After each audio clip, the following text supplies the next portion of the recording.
tekan ing wengi tansah hanya seni. Assalamualaikum warahmatullahi wabarakatuh. Waalaikumsalam warahmatullahi wabarakatuh. Iya, selamat pagi. Bagaimana kabarnya Pak Margo hari ini? Alhamdulillah untuk hari ini keadaan baik-baik saja dan sehat selalu. Iya. Terima kasih Pak. Bapak sudah meluangkan waktu di kesibukan panjenengan yang sangat padat seperti itu Pak ya. Terima kasih. Nah, ini di sini saya mau melakukan wawancara dengan panjenengan, yaitu terkait dengan masalah pengambilan keputusan dengan memperhatikan nilai-nilai kebijakan universalis itu Pak. Nah, di sini selama Bapak menjadi kepala sekolah, itu mungkin pernah ada masalah-masalah yang merupakan itu bujukan moral atau dilema etika. Nah, bagaimana cara Bapak untuk mengidentifikasi apakah itu termasuk bujukan moral, apa termasuk dilema etika, Pak? Dalam hal ini kita akan mengidentifikasi dari permasalahan yang ada dengan melibatkan beberapa unsur yang ada, mulai dari wali murid, kemudian murid itu sendiri dan juga dari guru. Nah, selama pengidentifikasian tersebut, kita harus mencari, menggali sebanyak mungkin permasalahan-permasalahan itu dari akibat apa, sebabnya apa. Kalau semua penggalian dari beberapa unsur itu tersebut telah kita lakukan, baru kita carikan solusinya bagaimana. Jadi mohon maaf, ini sudah berapa tahun panjenengan jadi kepala sekolah ini Pak? Saya sudah 10 tahun. 10 tahun jalan ini ya? Yeah. Nah, selama 10 tahun tersebut ya Pak, bagaimana panjenengan ini menjalankan pengambilan keputusan di sekolah ini, terutama untuk kasus-kasus di mana ada dua kepentingan yang sama-sama benar atau sama-sama mengandung nilai kebajikan? Semua kita dasarkan pada kepentingan murid. Kita harus mengutamakan kepentingan murid. Kepentingan murid yang harus kita dahulukan, sehingga hak-hak murid itu tidak terabaikan. Nah, oleh karena itu dalam hal mengambil keputusan ini kami juga harus melibatkan dari berbagai stakeholder yang ada, sehingga pengambilan keputusan ini menjadi keputusan yang sangat tepat, tidak ada yang dirugikan satu sama yang lain. Berarti apa yang jenengan nih ya, berarti tadi sama stakeholder ya Pak ya, saling berkolaborasi tadi. Nah, yang berikutnya ini langkah-langkah atau prosedur seperti apa yang panjenengan lakukan selama ini? Langkah-langkah yang saya lakukan, yang pertama mengidentifikasi dulu kasusnya itu seperti apa. Kemudian yang kedua, kita merencanakan, istilahnya merencanakan untuk mencari tahu dari mana kasusnya itu bersumber. Kemudian yang ketiga, kita mencari tahu, mengundang berbagai unsur tersebut, dari wali murid, dari unsur samping, itu kita kumpulkan, kemudian kita carikan jalan pemecahannya bagaimana, dan yang terpenting berorientasi pada hak dan kebutuhan siswa. Ya. Baik, berarti ini tadi ngapunten, kalau langkahnya panjenengan berarti kalau itu misalkan masalah antara guru dan guru, berarti guru tersebut yang jenengan panggil gitu ya. Kalau misalkan itu antara guru dengan wali murid, ya berarti guru sama wali murid itu tadi dipanggil sama kali.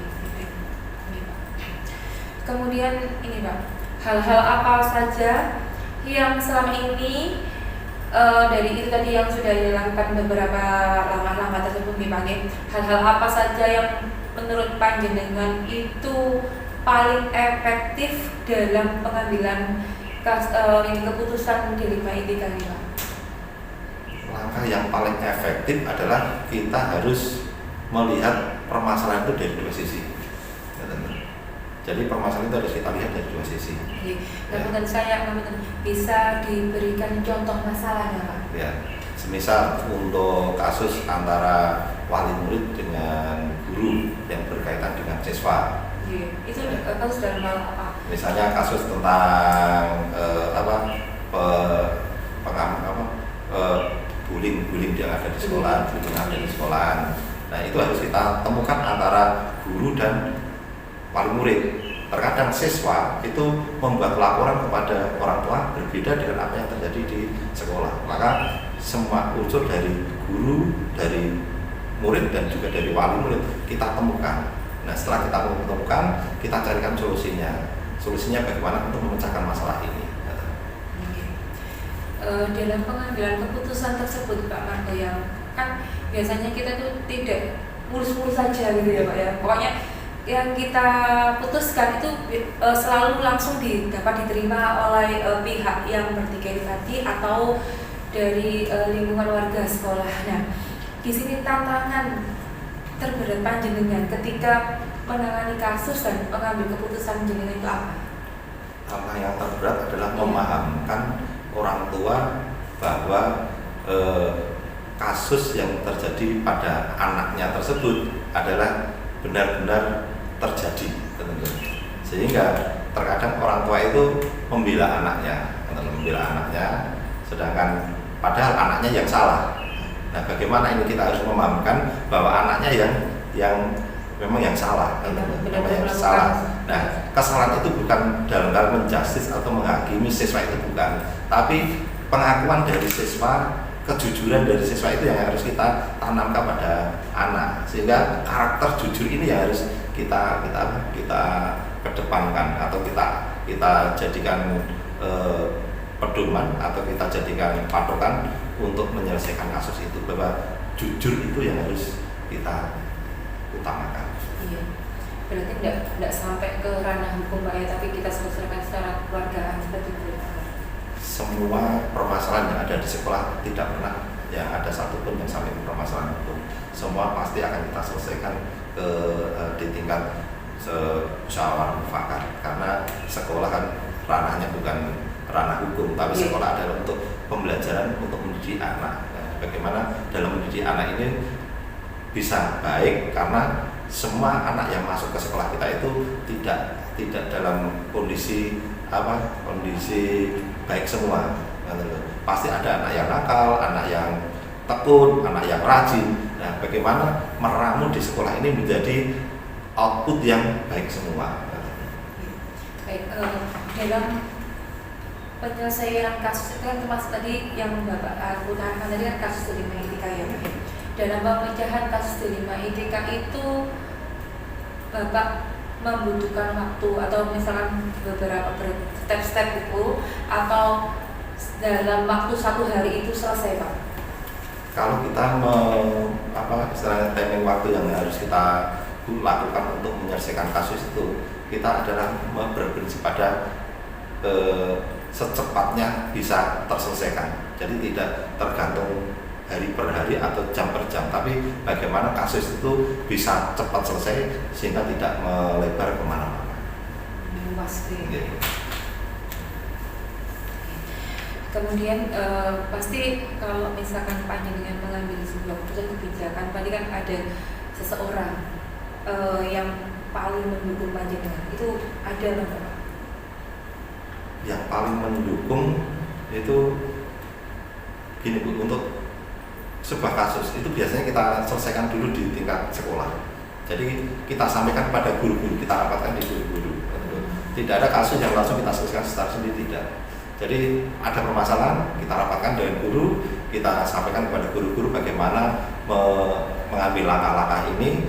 Kalau sudah terjadi kesepakatan antara kepala sekolah dan guru, baru kita melangkah ke wali murid atau murid. Di sini begini Pak, misalkan panjenengan sudah memutuskan sebuah permasalahan, oh ini kita jalannya A ya. Tapi kan dari keputusan kita itu kan sudah biasa Pak ya, antara pro dan kontra. Nah, kalau untuk menghadapi orang yang kontra tadi itu Pak, nah ini adakah orang yang mempermudah langkah panjenengan, apa membantu panjenengan, meyakinkan kepada mereka biar mereka itu mau ikut dengan keputusan panjenengan? Dalam hal ini kalau seperti itu kita sampaikan kalau kebenaran yang harus kita jalankan itu harus kita sampaikan kepada mereka. Sepahit apapun yang akan terjadi, kalau itu sebuah kebenaran harus kita sampaikan kepada mereka. Nah, mereka juga harus bisa memahami bahwa apa yang sudah kita ambil ini, keputusan bersama ini merupakan keputusan bersama yang harus kita lakukan bersama-sama. Sehingga apabila ada perbedaan di antara mereka, maka mereka juga harus bisa memahami bahwa menjadi toleransi bahwa keputusan itu sudah menjadi keputusan bersama. Berarti tadi karena itu sudah hasil musyawarah, jadi semua warga sekolah atau guru tadi sudah harus menerimanya dengan legowo, melaksanakannya dengan tanggung jawab gitu ya Pak. Nah, baik. Kemudian ini Pak, dari semua hal yang telah Nila sampaikan tadi kepada saya, mungkin pelajaran apa yang bisa Nila petik dari kasus-kasus selama 10 tahun ini? Yang pertama Bu, dalam melihat sebuah kasus jangan dilihat luarnya saja, tapi kita lihat dalamnya, kita gali di dalamnya itu bagaimana. Karena apa yang terjadi di luar itu pasti ada sebabnya. Sebuah seperti ibaratnya sebuah gunung es yang nampak muncul di luar itu kan hanya sedikit, tapi begitu lebar yang ada di dalam. Oleh karena itu, apabila terjadi sebuah permasalahan, kita lihat secara keseluruhan apa sebenarnya yang terjadi. Kalau itu sudah kita lihat secara keseluruhan, insya Allah kita bisa memberikan keputusan yang secara tepat. Tapi kalau kita hanya melihat hanya sebatas sebagian saja, keputusan kita tidak akan bisa tepat. Berarti harus kembali dan lebih dalam. Ya, betul. Yang kedua? Kemudian untuk harapan panjenengan mungkin nanti ke depannya lebih fleksibel dalam hal membuat sebuah keputusan. Jangan hanya melibatkan ego kita, karena kadang keputusan kita itu tidak sesuai dengan hati kita, tapi keputusan itu menjadi keputusan bersama. Maka kita harus juga legowo untuk bisa untuk menerima dan melaksanakan keputusan tersebut. Walaupun itu kita sebenarnya pimpinan, tapi kita tidak bisa memaksakan diri untuk bisa tidak sesuai dengan memaksakan apa yang harus kita lakukan. Baik, terima kasih Pak Margo atas ini tadi perbincangan kita. Saya sudah mendapat banyak sekali pelajaran yang jenengan sampaikan ke saya. Mudah-mudahan ini semua bermanfaat bagi saya ke depannya. Terima kasih. Assalamualaikum warahmatullahi wabarakatuh. Assalamualaikum warahmatullahi wabarakatuh.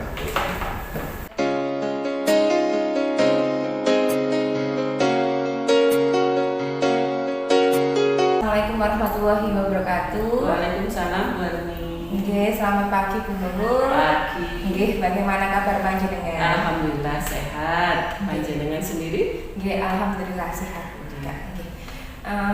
Gini Bu Nurul, pertama-tama saya ucapkan terima kasih atas kesediaan panjenengan meluangkan waktu dengan kesibukan panjenengan yang sangat padat seperti itu nggih Bu Nurul ya.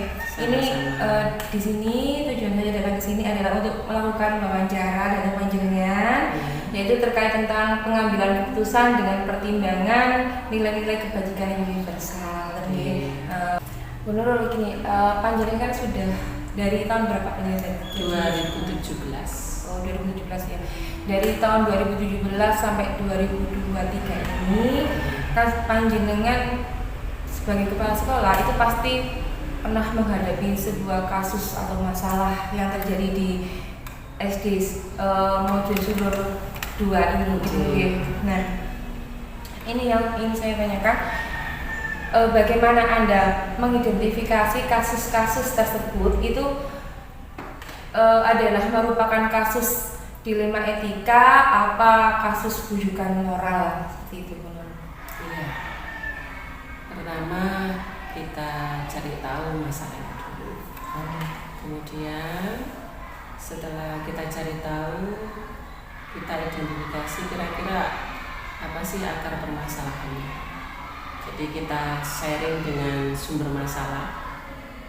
Terus kita cari info yang terkait dengan masalah, kemudian turun sendiri menyelami kira-kira ini masalahnya apa. Jadi kita banyak mencari tahu, tidak hanya mendengar, melihat, juga merasakan, tapi dilandasi dengan kejujuran. Jadi kalau tidak ada kejujuran, tak nampak masalah yang sesungguhnya, maka kita akan keliru dalam mengambil kebijakan yang terkait dengan solusi masalah tersebut. Baik, jadi tadi itu kalau saya garis bawahi, jadi kita itu kalau ada masalah itu kita harus mendengarkan dulu sebagai tim, kemudian tadi itu melihat, kemudian merasakan, kemudian kita untuk dalam mengatasi masalah tersebut kita harus jujur, tidak boleh menutupi. Baik. Dari penjelasan panjenengan tadi mengenai identifikasi kasus tadi itu, panjenengan tadi bilang bahwa memang pernah mengalami kasus dilema etika di sini. Kalau boleh tahu dan panjenengan berkenan untuk bercerita kepada saya, itu contohnya kasus apa ya? Kasus yang terkait dengan dilema etika. Seingat saya itu ya tentang kinerja seorang penjaga yang baru kami angkat. Awalnya memang bagus, tapi setelah beberapa bulan, hampir 1 tahun mungkin, itu terjadi penurunan kinerja, hasilnya memang maksimal. Ternyata kami lakukan supervisi dan pembinaan itu, kami lakukan pendekatan, memang masalah honor sebuah itu berapa pun dia tidak mencukupi ya, jadi harus mencari dari luar. Dan juga ada masalah pribadi juga yang tidak bisa saya ceritakan di sini. Nah, itu apa yang kami lakukan ya? Yang pertama ya, kita lakukan pendekatan sosial. Kemudian kami cari informasi terkait dengan sumber masalahnya itu apa. Terus saya nilai baik dari kondisi keluarga maupun pribadinya. Kemudian kami coba carikan solusinya, yaitu dengan memberikan alternatif tambahan pekerjaan tambahan yang tidak meninggalkan pekerjaan utama di sekolah. Itu berarti apa ya, langkah-langkah dan prosedur-prosedur seperti apa yang panjenengan bisa lakukan untuk mengatasi tersebut, kemudian dia itu bisa menerima dengan istilahnya dengan legowo keputusan jenengan. Ya, yang pertama tentu kita cari akar permasalahan, kemudian kami sharing dengan yang bersangkutan, kemudian sharing dengan orang-orang yang terkait, kemudian kami identifikasi masalahnya, kemudian kami angkat dalam forum rapat secara umum. Kira-kira kalau ada kasus seperti ini apa yang perlu kita lakukan? Nah, dari masalah itu, solusi itu kita bawa jadi rumusan penyelesaian. Dan jika memang itu terkait dengan biaya atau apa, kan tidak mungkin kita lakukan. Ya kita turun sendiri dengan memberikan bantuan. Terus yang bersangkutan juga kita ajak rapat untuk yang kedua kalinya bersama forum rapat semua dengan guru. Nah, jadi rapatnya adalah pembinaan secara umum yang terkait dengan kinerja. Kita jelaskan aturannya, tupoksinya dari guru, penjaga dan semua yang terkait di situ kita sampaikan. Istilahnya kita mengingatkan kembali, menyegarkan kembali tentang tupoksi mereka. Dan tidak hanya mengingatkan saja, tetapi kepala sekolah juga memberikan pancingan, trik-trik pancingan kinerja yang terbaik untuk minggu ini, kemudian untuk bulan ini, itu kami sampaikan di setiap forum rapat di akhir. Dan pada saat upacara hari Senin itu kita panggil. Jadi tidak hanya melibatkan guru, jadi seolah-olah bukan beliaunya saja yang bermasalah, tapi itu kita anggap secara umum. Jadi kita berikan reward bagi yang kinerjanya bagus dan yang terjelek pun kita kasih. Gitu ya. Berarti ini dari begitu dengan mendatangkan semuanya kemudian memberikan wawasan secara umum, maka beliau itu nanti tidak istilahnya kalau orang Jawa tidak kisinan. Jadi kan yang lain itu tidak merasa masalah Pak Iki berarti Bu Nurul bilang ini gitu. Tidak ya. Kita menyamarkan istilahnya. Menyamarkan secara umum, tetapi sebelumnya beliau sendiri sudah kita pahami. Jadi beliau sudah tahu kekurangan saya ini. Jadi sifatnya kita tidak pembiaran, tapi kita langsung sikap menyelesaikan itu. Tapi belum tentu kan selesai, butuh tahapan. Karena terkait kinerja itu tidak bisa langsung begitu langsung orang itu berubah, tidak. Akar permasalahannya jika sudah teratasi maka selesai. Karena akar masalahnya adalah ekonomi, ya saya turun sendiri memberikan solusi tadi.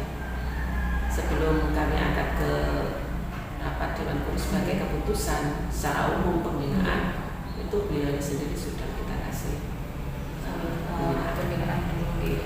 Jadi ketika panjenengan mengadakan rapat itu beliau sudah menyadari bahwa memang yang jenengan angkat di dalam rapat tersebut adalah kasus dia. Kemudian untuk melakukan pembinaan itu jenengan tidak langsung tunjuk itu istilahnya ya. Jadi bersama secara umum. Jadi saya sebut tidak hanya semua elemen yang ada di sekolah kita segarkan untuk tugas dan tanggung jawab tentang kinerja. Dalam penyelesaian sebuah masalah itu, apakah masalah itu harus panjenengan selesaikan dalam waktu itu pada hari itu juga? Apakah panjenengan butuh beberapa tahap atau beberapa waktu baru panjenengan mengambil keputusan yang tepat seperti itu? Tergantung masalahnya. Kalau yang terkait dengan hukum, saya harus lebih cepat reaksi. Karena kalau dibiarkan, saya akan menjadi buder untuk jadi masalah lebih besar. Terkait lagi dengan pelayanan. Kalau terkait dengan pelayanan, ya mungkin pelayanan saya untuk pelayanan saya ke siswa itu harus lebih cepat kita atasi. Tapi kalau terkait dengan yang sifatnya sosial, emosional, itu kan secara manusia itu orang tidak bisa dikatakan saja langsung bisa selesai. Tapi butuh step-step itu kami lakukan pendekatan kemanusiaan.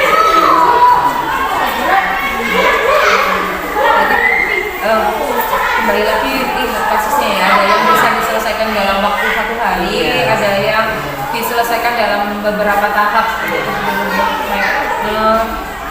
Kemudian di sini dalam pengambilan keputusan tadi itu adakah seseorang yang sangat mendukung panjenengan dalam pengambilan keputusan tersebut? Kalau seseorang sih tidak ada, tapi kalau beberapa orang ya. Karena saya selalu menjalankan keputusan itu tidak hanya berdasarkan keputusan saya. Ini kan saya membawai sebuah lembaga, jadi ini adalah milik bersama. Cuma saya sebagai kadernya, saya harus memikirkan aspirasi dari semua warga yang terkait dengan saya. Mungkin beberapa masukan dari wali murid melakukan lupa itu jika terkait dengan kepentingan. Tapi kalau terkait dengan kebijakan kami buat kebijakan sendiri, kemudian kami berikan kepada rapat, kemudian apabila misalkan ada kuantitas masukan itu kita akun sebagai revisi ataupun Jadi kalau misalkan kasus tersebut itu berkaitan dengan misalnya pasti ada ya pernah ya antara guru dengan guru, berarti jenengan itu selesaikan ya dengan guru gitu ya. Kalau kemudian guru dengan wali murid atau siswa itu juga kita jenengan sebenarnya datangkan atau gimana? ya, kami cari dulu masalahnya, kami panggil gurunya, masalahnya apa, karena guru juga harus lebih tahu daripada kepala sekolahnya. Walaupun kepala sekolah harus lebih tahu lagi dari semua yang ada di dalam sekolah. Itu biasanya kami panggil, saya ajak ngobrol, kemudian kira-kira apa ujung masalahnya. Setelah itu kita panggil orang-orang. Kalau orang tuanya kita panggil, kita beri pengertian, oke sudah selesai, baru kita sampaikan secara umum. Pada saat kita melakukan pembiasaan pagi, terus setiap kali pembiasaan pasti saya memberikan sesuatu nilai-nilai kepada anak. Salah satunya tidak menutup kemungkinan jika ada masalah, itu langsung saya sampaikan, besoknya langsung saya sampaikan ke anak supaya tidak terulang dan dicegah. Tapi tanpa menyebutkan si A yang melanggar itu tanpa ini ya secara kalau misalkan ini anak dengan anak juga sama ya Bu? Dari semua hal yang telah jenengan sampaikan tadi, pelajaran apa yang Anda dapatkan dalam pengambilan keputusan dari Manitika selama ini?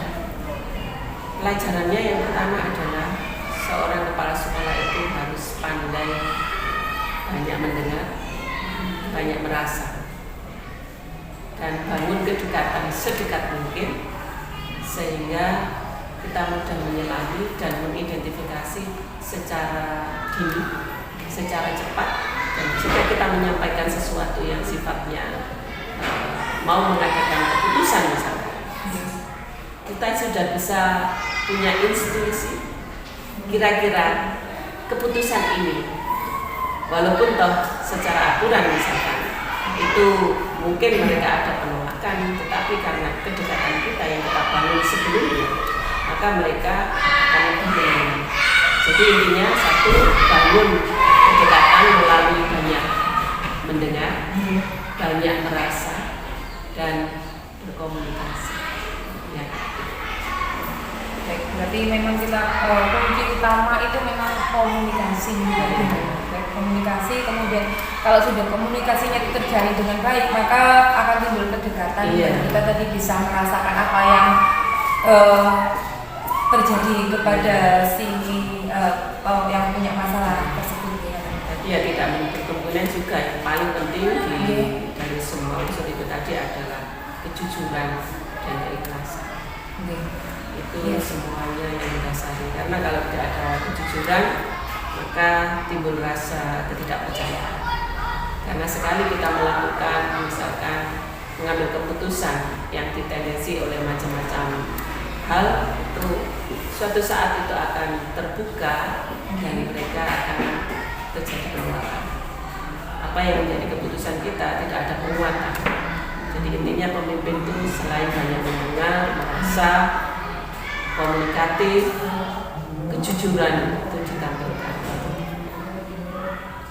Pokoknya tanpa ini ya, tanpa menutupi, pokoknya kita tuh intinya itu sebagai pemimpin itu harus bisa menyelami, menyelami dan kemudian apa yang kita rasakan tuh ya harus apa adanya, jujur. Kita tidak boleh misalkan kita di dalam hati kita tuh A, kemudian kita tuangkan itu B, gitu.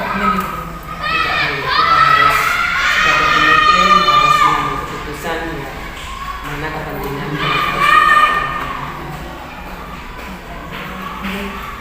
terima kasih Bu Nur, ini tadi saya sudah mendapat ilmu yang banyak sekali dari panjenengan. Terima kasih, mudah-mudahan ilmu yang panjenengan berikan kepada saya pada pagi hari ini menjadi ilmu yang manfaat dan saya bisa menularkan di istri saya. Terima kasih atas kunjungannya dan wawancaranya Bu Ani. Semoga Bu Ani sukses. Amin. Dan bisa menularkan ilmu, mengaktualisasikan diri sebagai kepala sekolah yang baru dengan semangat yang baru. Amin. Terima kasih. Matur suwun nggih Bu Nur. Assalamualaikum warahmatullahi wabarakatuh. Assalamualaikum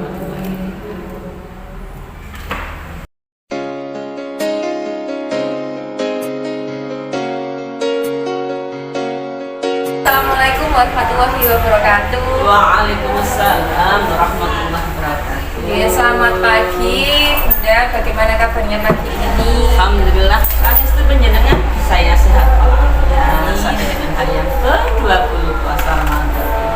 Ada yang bisa saya bantu, Nanda? Iya. Baik, ini pertama-tama saya ucapkan terima kasih atas kesediaan panjenengan. Ini dengan saya untuk melakukan wawancara terkait dengan pengambilan keputusan pemimpin sebagai pertimbangan dengan nilai-nilai kebijakan. Nah, dengan senang hati. oke. Nah, di sini pastinya kan Bunda sudah lama jadi kepala sekolah, jadi pasti punya pengalaman-pengalaman tentang pengambilan keputusan itu dari nilai baik vs baik atau baik dengan tidak baik seperti itu. Nah, sekarang tapi di sini kita fokuskan tentang D5 etika. Jadi baik dengan baik seperti itu. Iya, baik dan baik. Nah, selama panjenengan menjadi pemimpin di SD Sumber Tanggul 1 ini, mungkin adakah sebuah masalah yang merupakan D5 etika, Bunda? Terima kasih sebelumnya. Pada dasarnya itu kita adalah menerima masalah, menyelesaikan masalah tanpa kita sadari ataupun kita sadari. Jadi apa yang panjenengan tanyakan tadi itu secara tidak sengaja itu sudah saya lalui. Jadi ada dilema baik dan baik. Bagaimana cara saya harus menyelesaikan? Itu ya yang panjenengan kesana. Pertama-tama kita identifikasi dulu kebaikannya sebelah sini seberapa, kepadanya segini.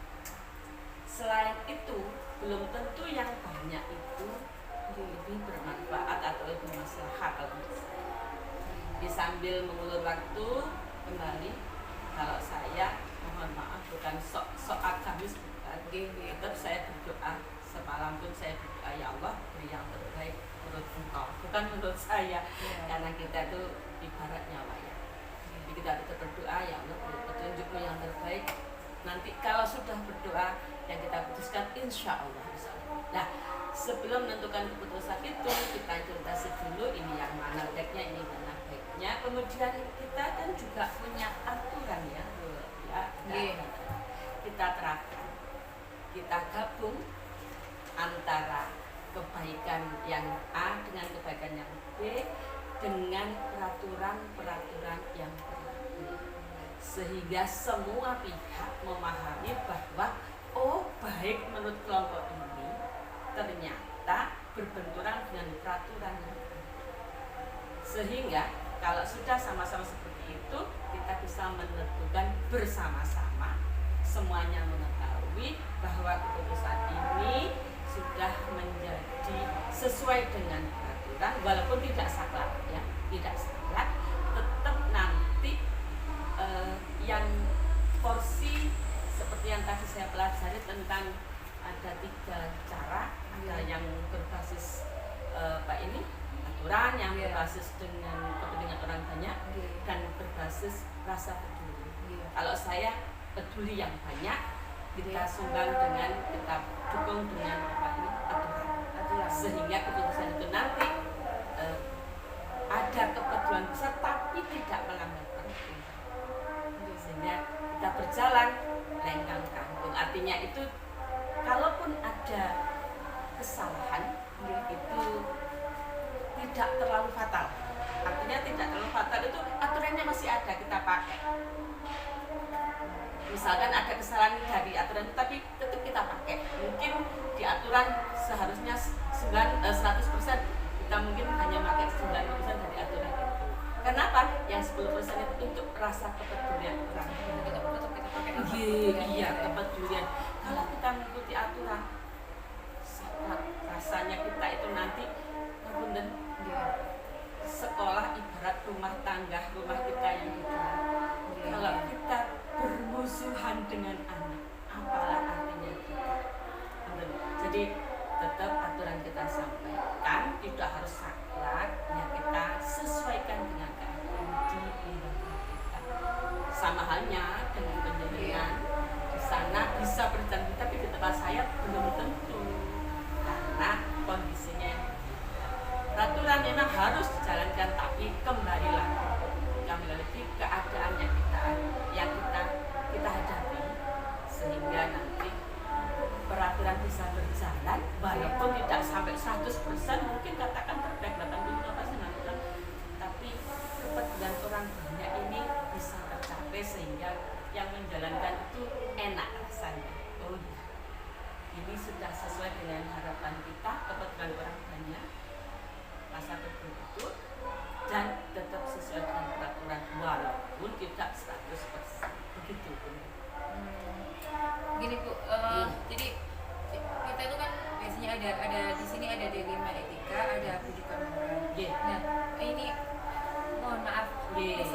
saya minta contoh yang kasus jenengan yang merupakan dilema etika itu apa, kemudian yang pernah mengalami kasus bujukan moral itu yang seperti apa?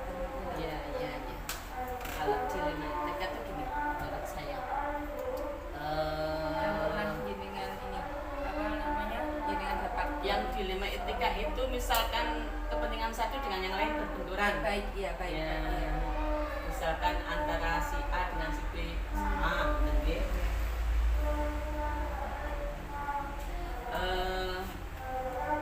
Dua-duanya, misalkan saya dulu punya punya sampai sekarang 2 personil yang mempunyai kemampuan agamanya bagus. Ya, itu contoh konkret. Yang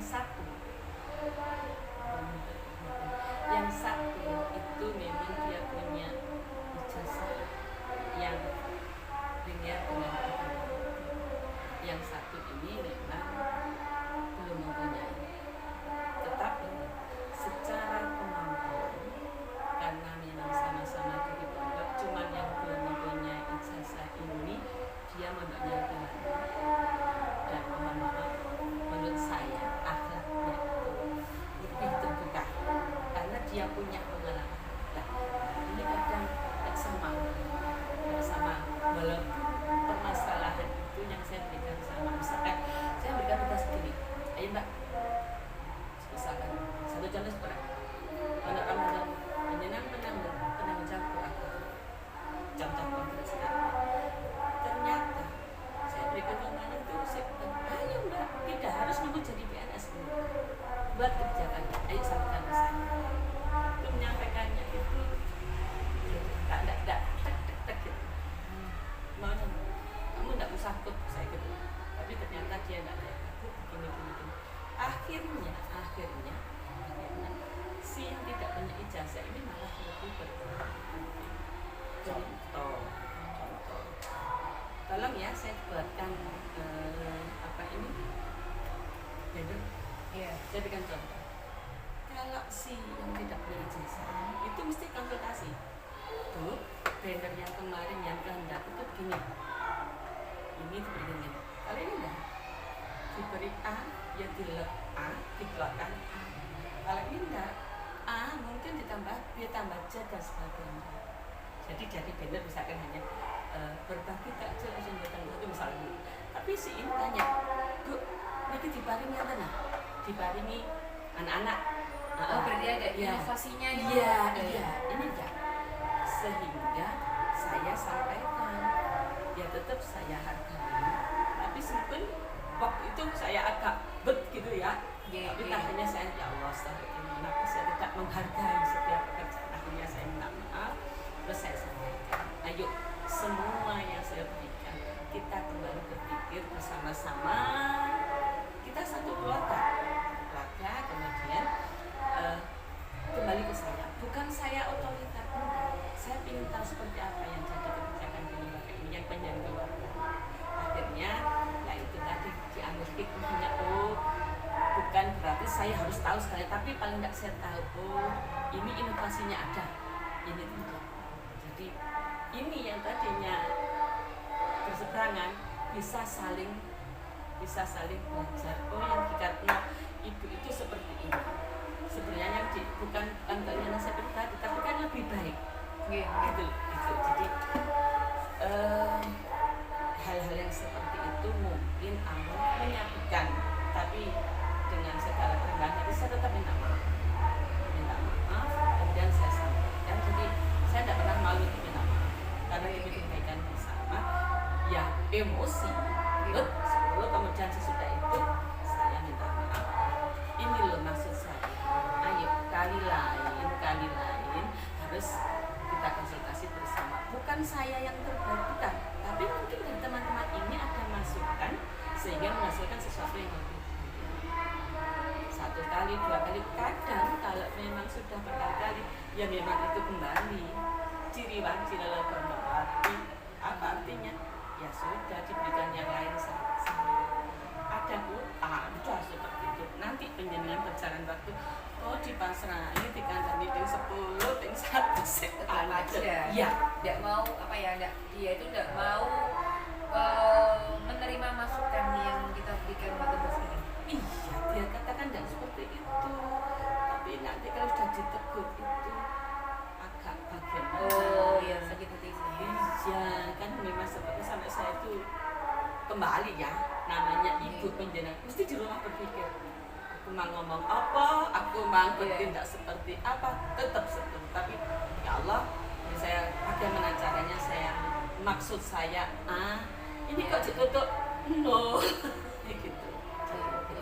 Mohon maaf. Itu yang saya alami real Itu seperti berarti itu dilema dengan ibu pribadi ya 2 orang, tapi itu tadi putusannya itu walaupun menyangkut lembaga, tapi itu keputusannya berdasarkan panjenengan ya Mbak, apa panjenengan diskusikan bersama teman-teman yang itu ya. Jadi langkah-langkahnya misalkan untuk nanti supaya keputusan jenengan itu bisa diterima dan tidak ada rasa istilahnya menggigol di hati, itu langkah-langkah yang jenengan lakukan itu gimana? Saya sampaikan gini. Saya punya angan-angan ya apa pendapatnya? Jadi kalau misalkan semua pihak atau orang-orang yang berkepentingan itu mengeluarkan pendapat, kalau kita gabung, tapi tetap ada aturan yang berlaku. Misal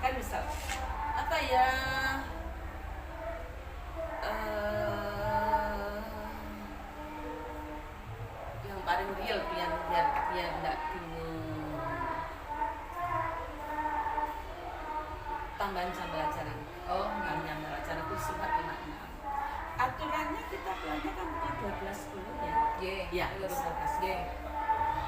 Saya menginginkan untuk kelas 3, 4, 5 itu ditambah katakan pulang pukul 1. Ya. Jadi memang aturan saya tunjukkan. Memang kewajiban kita itu kewajiban anak. Cuman apa sih salahnya kita tambah? Ini kebaikan siswa. Ini 4, 5, 6 ya apa? Pendapatnya. Ya Bu. Saya punya gini. Ada di antara 4, 5, 6 Bu.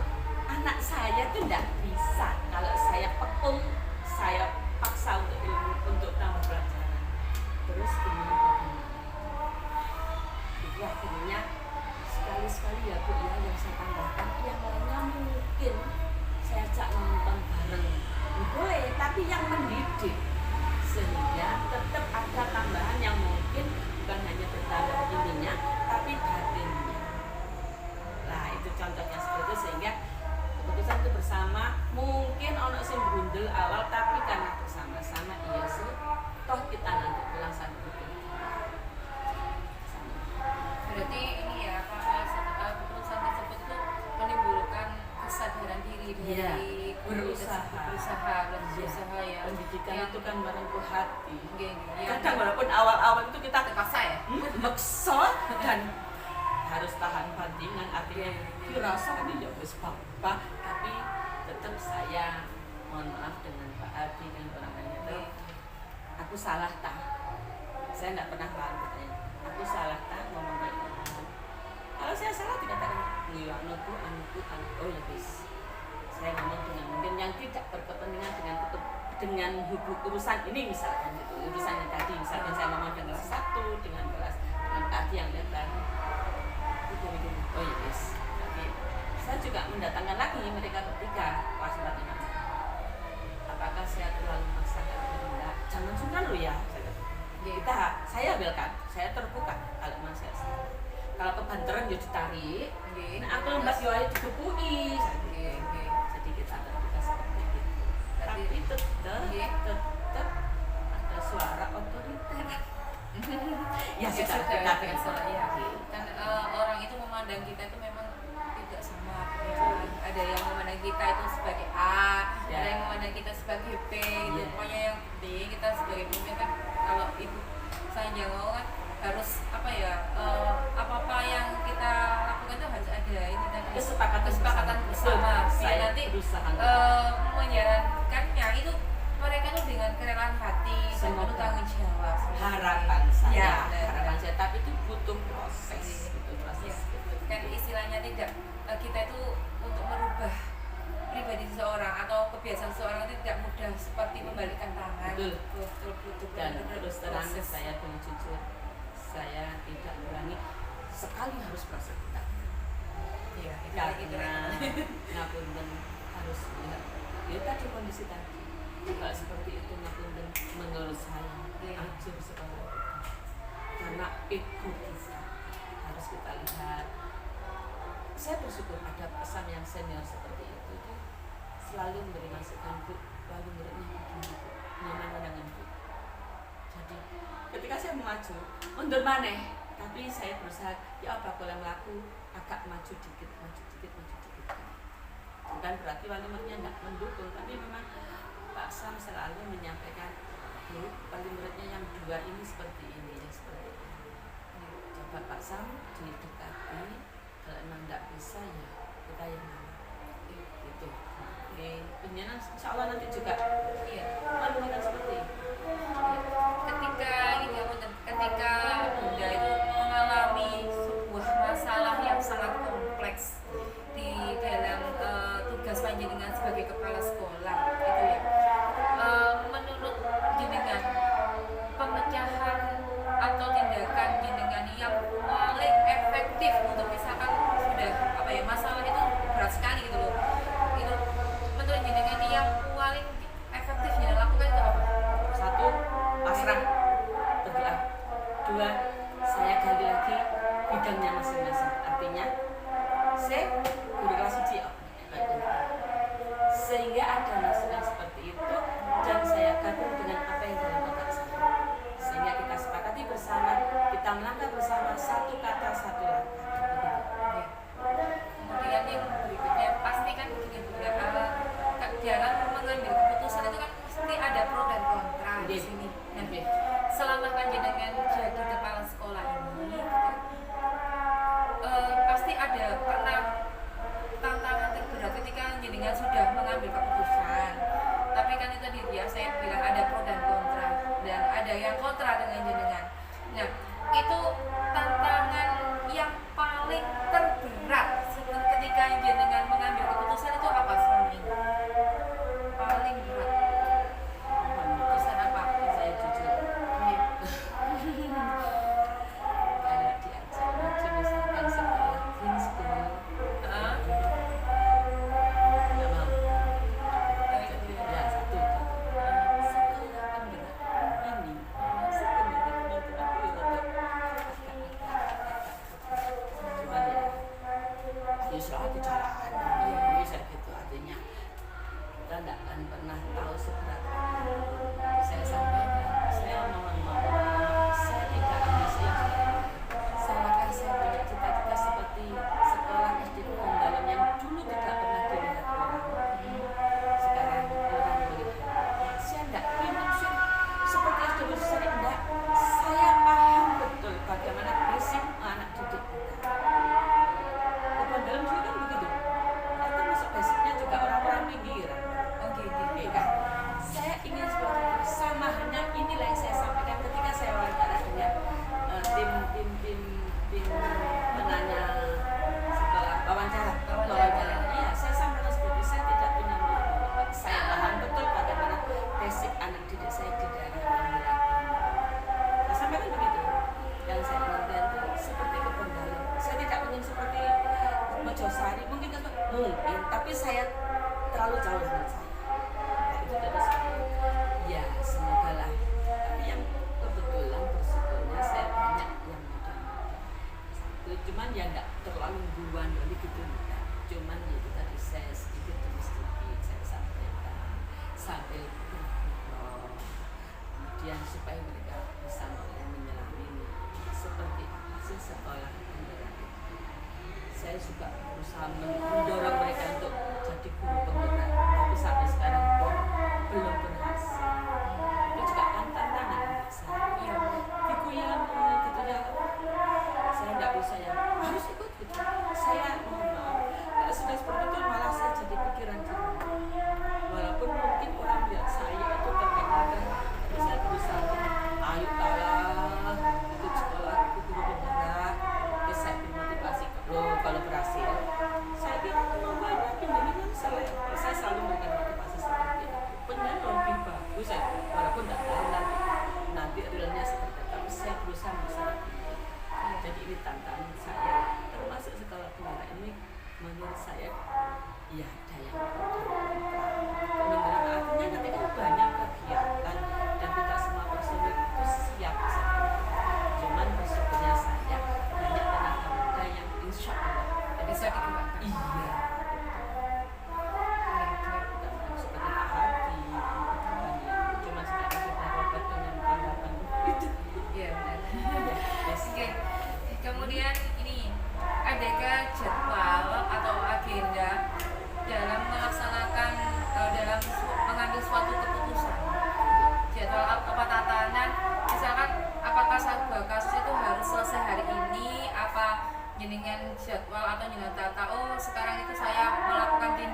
diselesaikan dalam 1 hari itu atau dalam waktu ya di tempat itu juga apa gimana? Kalau selesaikan 1 hari dan tepat waktu itu juga tidak. Nah, saya gali dulu, apa sih kok sampai muncul permasalahan seperti ini? Apa penyebab? Kemudian pertama saya ajak rapat dulu. Rapat, dari rapat itu bisa menggali permasalahannya itu. Sementara waktu kita buat kesepakatan A, misalkan A, kemudian A kok enggak jalan-jalan baik. Mulai saya analisis, oh kebijakan ini enggak bisa menyelesaikan permasalahan.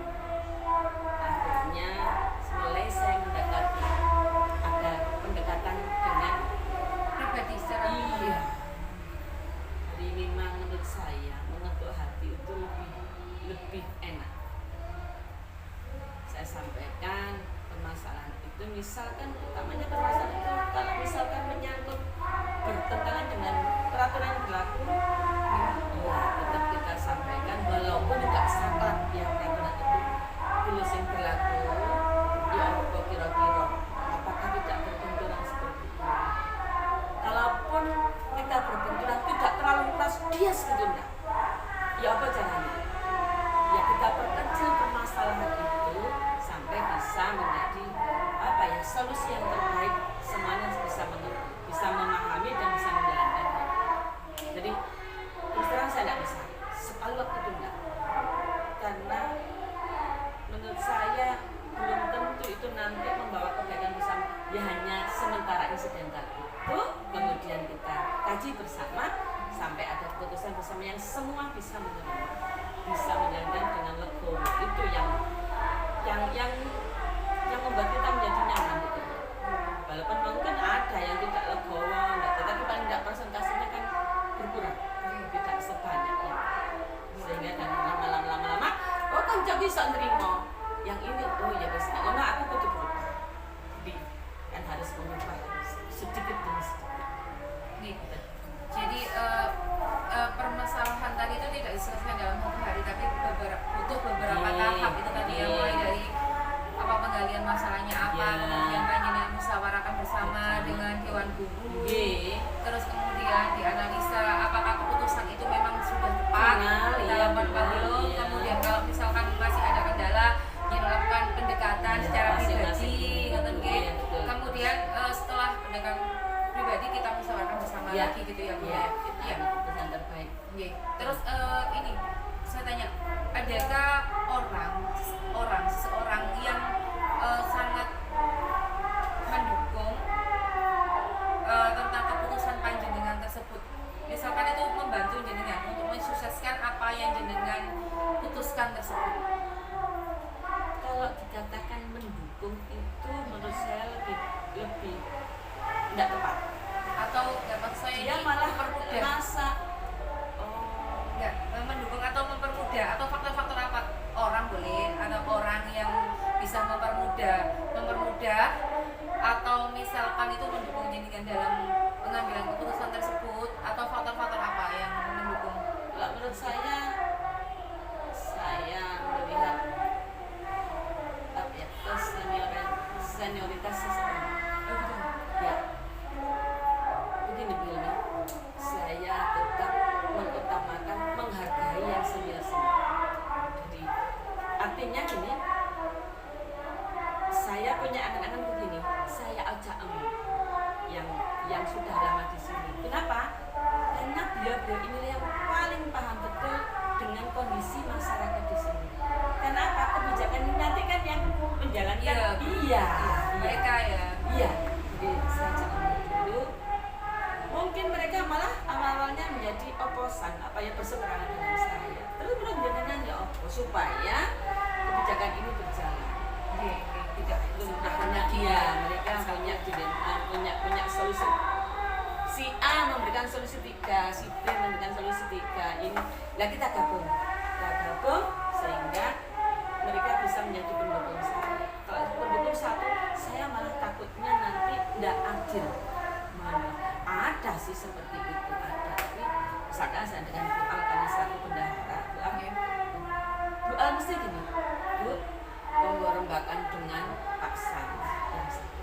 ibu dengan Bu Nuris yang orangnya betul tahu betul kondisinya sehingga saya ajak meninggal seperti itu. Kalau dikatakan satu orang mesti mendukung saya, ya saya malah takut sendiri. Ya artinya nanti saya tidak objektif, subjektivitas itulah itu nanti. Rasa keadilannya kurang. Iya, Mones tetap salah. Anak-anak emas, anak-anak perak ada ya sudah. Iya, terserah. Walaupun yang dianggap anak itu menurut saya malah sering saya saya tempa, saya godok ke karu-karuan. Tapi dia memang menurut saya mentalnya lebih bagus. Artinya begitu saya sekali lagi saya rangkul, sekali lagi saya pukuli, istilahnya seperti itu. Tapi dia bisa tahu kan mental saya seperti apa? Bla bla bla bla. Iya Bu, saya salah. Nah, saya seperti itu. Ada, kan sudah tidak mau ketemu saya. Ada seperti itu. Nah, menurut pandangan yang lebih baik yang mau menerima di dar jadi baik. Dar ngalih kan sudah dibentuk. Jadi kalau bisa dikatakan mendukung selalu ada, tapi saya nggak mau. Saya tetap harus ada oposan yang mengkritik saya. Bukan sombong, iya demi kebaikan bersama. Soalnya kan istilahnya tuh kalau kita itu di hukum itu nanti kebablasan keblingan istilahnya Jawa ya. Tanpa kita bisa mati. Ya, tanpa kita bisa mengkoreksi kesalahan kan orang itu memang tidak ada yang sempurna. Ya, ada kelebihan, ada kekurangan. Kita jujur diingatkan sak pol itu ya kayak ya kita ada yang kok dukung si rek ya, gitu kan, tapi di rumah diangen-angen lagi. Jadi kembali ke penjenengan tidak bisa satu kali. Saya sampai merinding. Jadi mungkin sementara aku ya saya tetapkan seperti itu sambil nunggu angin-angin.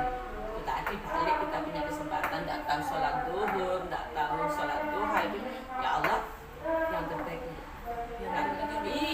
Tetap ke sana biar kita kalaupun akhirnya itu ada resiko yang itu ya sudah yang terbaik. Mungkin Allah punya rencana lain yang kita tidak pernah tahu. Kita berusaha seperti itu walaupun kadang-kadang tidak nampak Sam tidak dengan gitu akhirnya ketemu baiknya lalu Pak Sam ini masalah gitu itu yang biasa saja.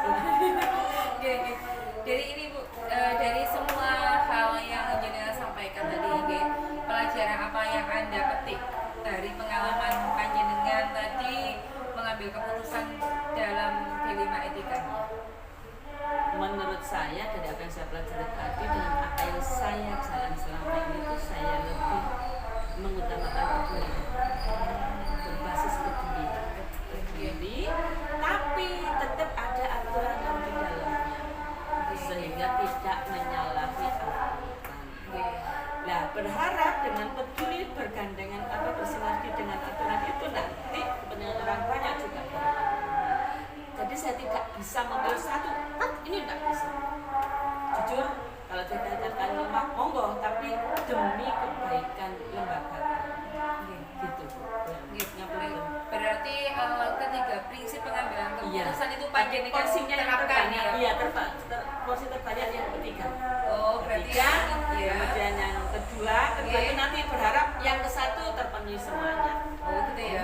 Berarti yang itu lebih mendahulukan yang ini rasa peduli dulu, kemudian baru dari ada aturan balance-nya dengan peraturan. Jadi peduli itu tadi tidak berbenturan dengan aturan. Berusaha seperti itu. Kalau ada benturan itu biasanya dikit aja, is gak apa-apa dimaklumi. Kembali kemanusiaan yang adil dan beradab. Kemanusiaan kita yang kita pakai, manusiawinya itu harus kita pakai. Karena apa? Suatu ketika kita mungkin dalam posisi yang seperti itu, sehingga kita pun nanti adalah yang memanusiawikan kita gitu. Harapan kita seperti itu.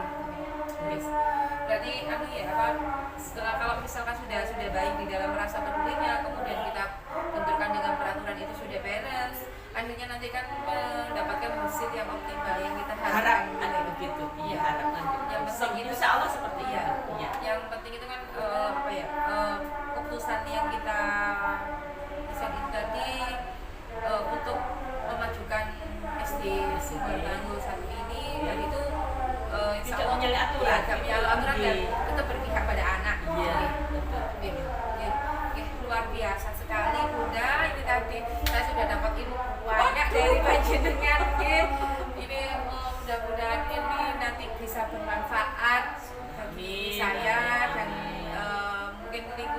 saya di sekolah saya nanti ini sangat sekali ya benar-benar pembelajaran yang tak terjadi ngoten nggih.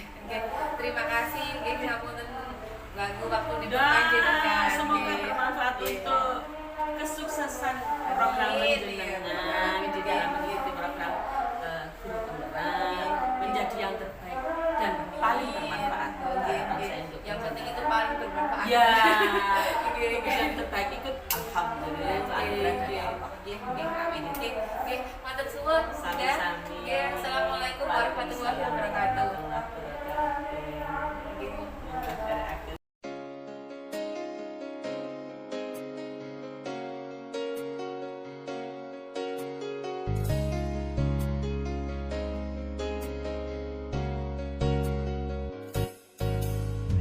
Rembulan ing wengi tansah hanya seni endah paras manis esem lan guyumu kinambareng paten tan bisa nglaleke yakti nimas ora ono liyane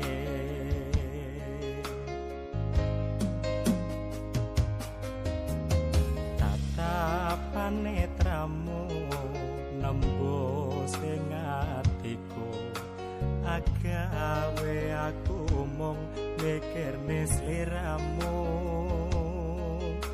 cahya ning rembulan kalah lawan esemu amung